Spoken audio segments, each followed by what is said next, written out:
The current general election is a sea of lies. Internationally, state-sponsored online lies are crushing democracy. Disinformation is perhaps the biggest danger facing us all today. Writer-at-large Neil Mackay investigates. Every day now the truth takes a battering. It seems that barely 24 hours goes past without another example of disinformation poisoning public discourse. Just look at a few recent examples. The Conservative Party rebranded one of its social media accounts as a fact-checking site. The Conservatives set up a fake website pretending to contain Labour's manifesto when it was actually a vehicle for Tory talking points.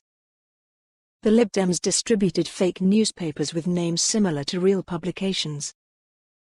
The SNP was prevented from distributing a leaflet about Jo Swinson on the grounds a statement in it was false in substance, materially inaccurate and defamatory. Labour Party members are pushing false anti-Semitic tropes. Conservatives are pushing false Islamophobic tropes.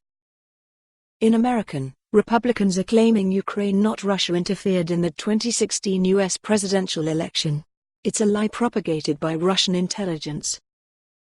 The Conservative Party doctored a video of Labour's Keir Starmer to make it look as if he was dithering over Brexit. The list could go on, and on. On the evidence, from a UK perspective, the Conservatives are by far the worst offenders.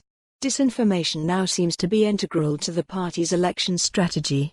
The Conservatives have just issued candidates with guidance on how to discredit rivals using misleading claims, like accusing LibDems of pushing sex work as a career for schoolchildren. Internationally, we know America is soaked in fake news. The president lies daily.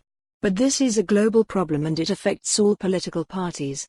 Disinformation is everywhere: Indonesia, Hungary, Poland, Italy, France, Russia. In Australia, across Africa, throughout Latin America and Asia.